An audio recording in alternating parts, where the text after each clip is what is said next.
ആരെങ്കിലും അവിടുന്ന് ഇവിടുന്ന് ഒക്കെ ചിലപ്പോൾ ഏതെങ്കിലും കാരണങ്ങൾ കൊണ്ട് വിട്ടുപോവുകയോ അല്ലെങ്കിൽ നടപടിക്ക് വിധേയമായിട്ട് പുറത്തു പോവുകയോ ഒക്കെ ചെയ്തിട്ടുണ്ടാവും. അതൊന്നും കമ്മ്യൂണിസ്റ്റ് പാർട്ടിയെ ബാധിക്കുന്ന പ്രശ്നമല്ല.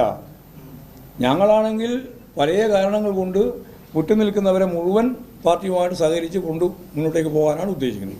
അങ്ങനെയാണ്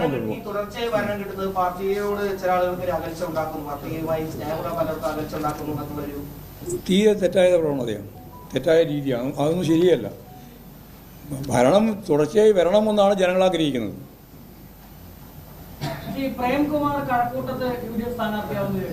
അദ്ദേഹത്തോട് ചോദിക്കുക ആവുന്നുണ്ടോ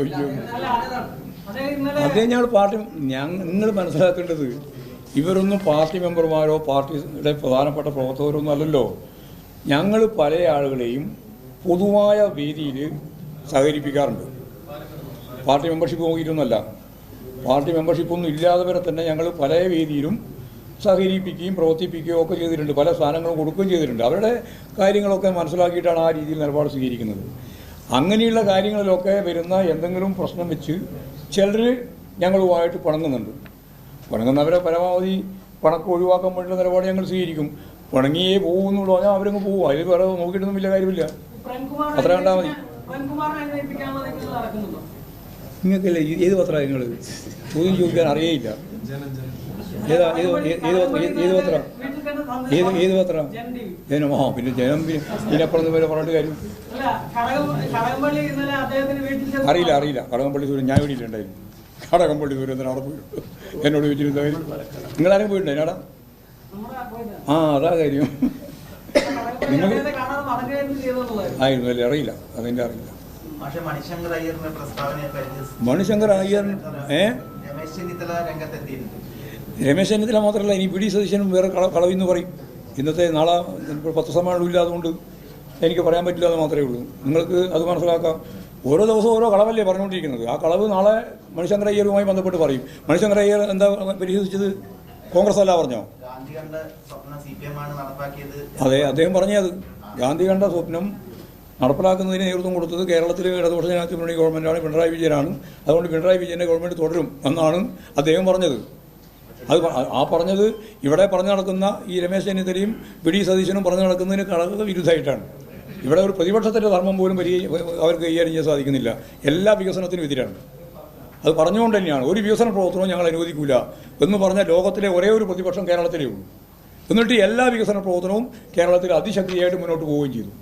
ഇപ്പോൾ ജാഥയിൽ പറയാൻ പറ്റുന്നില്ല. വികസനം എന്ന് പറയുന്ന പദയെ ഉപയോഗിക്കാൻ പറ്റാത്ത അവസ്ഥയിലേക്ക് അവരെത്തി. അവരുടെ പ്രസംഗത്തിൽ മുഴുവൻ എല്ലാം വിദ്വേഷം ജനിപ്പിക്കുന്ന രീതിയിലല്ലാതെ ഒരൊറ്റ ക്രിയാത്മകമായ നിർദ്ദേശം അവർക്ക് മുന്നോട്ടേക്ക് പോകാനില്ല. അതാണ് ഇന്ന് കോൺഗ്രസിൻ്റെ അവസ്ഥ. ദയനീയമായ ചിത്രമാണ്.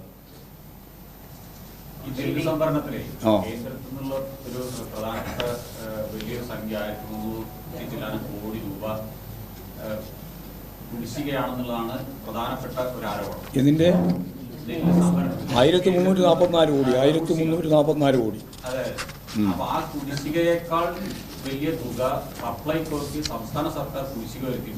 ഇല്ല, സപ്ലൈകോന് ഇപ്പം കൊടുത്തുകൊണ്ടിരിക്കുകയല്ലേ വേണം. ഇപ്പം അടുത്ത പ്രാവശ്യം കൊടുത്തല്ലോ, കണക്ക് വന്നില്ല പത്രത്തിൽ. പക്ഷേ എല്ലാ വർഷവും നെല്ല് കൊയ്ത്തുണ്ടാവും 2 വർഷം. പക്ഷേ എല്ലാ വർഷവും ഈ രണ്ട് കൊയ്ത്ത് കഴിയുമ്പോഴാണ് നെല്ല് സംബന്ധിച്ചുള്ള ചർച്ച. അല്ല, അതൊക്കെ മാറ്റിയല്ലോ. ഇപ്പോൾ ഇപ്രാവശ്യം എല്ലാം മാറി. എല്ലാ സഹകരണ സംഘങ്ങളായി ബാക്കി അവർ വാങ്ങാനും കൊടുക്കാനും എല്ലാ സംവിധാനം ഉണ്ടാക്കി കഴിഞ്ഞു. ഒരു പ്രശ്നവുമില്ല, ഒരു സംവിധാനവുമില്ല. അതിൽ പ്രശ്നം എന്ന് പറഞ്ഞാൽ 6.31 ഉറുപ്പിക ഒരു കിലോ നെല്ലിന് കൊടുക്കാൻ പാടില്ല എന്ന് വന്നിരിക്കുകയാണ് കേന്ദ്ര ഗവൺമെൻറ്റിൻ്റെ നിലപാട്. അതിനെപ്പറ്റി നിങ്ങൾക്കൊന്നും ഒരു ആശങ്കയുമില്ല. 6.31 ഉറുപ്പിക നമ്മൾ ബോണസായി കൊടുത്തുകൊണ്ടിരിക്കുന്നുണ്ട് ഇവിടെ കേരളത്തിൽ. അങ്ങനെ ഒരു ബോണസ് കൊടുക്കാൻ പാടില്ല എന്നാണ്.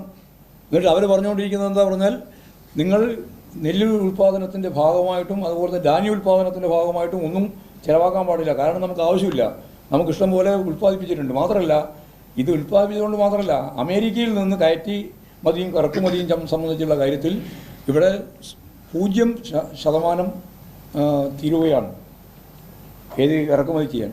നമ്മൾ അങ്ങോട്ട് അയക്കുന്നതിന് 18% കൊടുക്കുകയും വേണം. ഇവിടെ 0%. മുമ്പ് ആഗോളവൽക്കരണത്തിൻ്റെ ഭാഗമായിട്ട് ഗ്ലോബൽ വില്ലേജ് എന്ന് പറഞ്ഞപ്പോൾ കയറ്റുമതിയും ഇറക്കുമതിയും ചുങ്കം അധികം ഉണ്ടാകാൻ പാടില്ല എന്നാണ് കണ്ടിരുന്നത്. അതുകൊണ്ട് ആദ്യം 0 ആയിരുന്നു അമേരിക്കയിലേക്ക് കയറ്റുമതി ചെയ്യുമ്പോഴും, അത് പിന്നെ 3 പിന്നെ അത് ഇപ്രാവശ്യം നേരത്തെ 25 പിന്നെ 50 അങ്ങനെ വർദ്ധിപ്പിക്കുകയായിരുന്നു ട്രംപ് ചെയ്തത്. അതിപ്പോൾ അങ്ങോട്ട് നമ്മൾ അയക്കുന്നതിന് കൂടുതൽ ചുങ്കം കൊടുക്കണം, ഇങ്ങോട്ട് ഇറക്കുമതി ചെയ്യുന്നതിനുള്ള ചുങ്കം അവസാനിപ്പിച്ചു, 0 ആണെന്ന് പറഞ്ഞു. അപ്പോൾ സ്വാഭാവികമായിട്ടും കാർഷിക ഉൽപ്പന്നങ്ങൾ മുഴുവൻ അമേരിക്കയിൽ നിന്ന് കേരളത്തിലേക്കും ഇന്ത്യയിലേക്കും മുഴുവൻ വരും. ആ വരുന്നത് വലിയ അപകടകരമായ രീതിയായിരിക്കും. അത് ഒഴിവാക്കാൻ വേണ്ടിയിട്ട് അത് ചെയ്യാൻ വേണ്ടിയിട്ടാണ് യഥാർത്ഥത്തിൽ ഈ കൃഷിക്കാർക്ക് കൊടുക്കുന്ന ആനുകൂല്യങ്ങൾ കൊടുക്കാൻ പാടില്ല, ഖജനാവിന് ഒരു ബാധ്യത ഉണ്ടാക്കാൻ പാടില്ല എന്ന് കേന്ദ്ര ഗവൺമെൻറ് കത്ത് എഴുതിയിരിക്കുകയാണ് കേരള ഗവൺമെൻറ്റിന്. ഇതാണ് സ്ഥിതി. വന്യമൃഗ ശല്യം പരിഹരിക്കുന്നതിന് കേന്ദ്ര ഗവൺമെൻറ്റിൻ്റെയാണത് പൂർണ്ണമായിട്ടും വകുപ്പ്. അതിൽ കേരള ഗവൺമെൻറ് കൃത്യമായിട്ടൊരു പ്രൊജക്റ്റ് തയ്യാറാക്കിയിട്ട് ഏതാണ്ട് 2000 കോടിയോളം ഉറുപ്പിക നമുക്ക് ഏറ്റവും കൂടുതൽ വനപ്രദേശങ്ങളുണ്ട് കേരളത്തിന്. വനം ഡെവലപ്പ് ചെയ്ത് വന്നിട്ടുള്ള ഇന്ത്യയിലെ ഏറ്റവും പ്രധാനപ്പെട്ട സംസ്ഥാനം കേരളമാണ്, അധികരിച്ച് വന്നിട്ടുള്ള വിസ്തൃതി.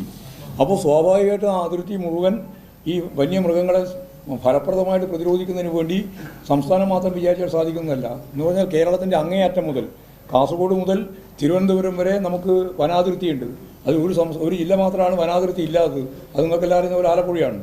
ബാക്കി എല്ലാവർക്കും വനാതിർത്തിയുണ്ട്. അപ്പോൾ ഈ അതിർത്തിയിൽ വലിയ പ്രശ്നമാണ് വരുന്നത്. അത് പരിഹരിക്കുന്നതിന് വേണ്ടിയിട്ടുള്ള ഫലപ്രദമായ ഇടപെടൽ കേന്ദ്ര ഗവൺമെൻറ് സഹായത്തോടു മാത്രമേ സാധിക്കുകയുള്ളൂ. ആ സഹായം അവർ തരുന്നില്ല, 1. 2, ആവശ്യമായ നിലപാട് സ്വീകരിക്കാൻ ഗവൺമെൻറ്റിന് അനുവാദം തരുന്നില്ല കേരളത്തിൽ. ഇതിനെ പ്രതിരോധിക്കുന്നതിന് വേണ്ടിയുള്ള ഫലപ്രദമായ ഇടപെടൽ നടത്താൻ സാധിക്കുന്നില്ല. അതുകൊണ്ടാണ് നിയമനിർമ്മാണം നടത്തിയത് കേരളം. ആ നിയമനിർമ്മാണം നടത്തിയിട്ടുള്ള നിയമം യഥാർത്ഥത്തിലാവണമെങ്കിൽ കേന്ദ്ര ഗവൺമെൻറ് കൂടി അംഗീകാരം വേണം. അതിന് ഗവർണർ കേന്ദ്ര ഗവൺമെൻറ് അയക്കണം, പ്രസിഡന്റിന് അയക്കണം. പ്രസിഡന്റിന് അയക്കൂല. നമ്മൾ കേരളത്തിലെ ഗവർണർ അതവിടെ വെച്ചിരിക്കുകയാണ്. അതാണ്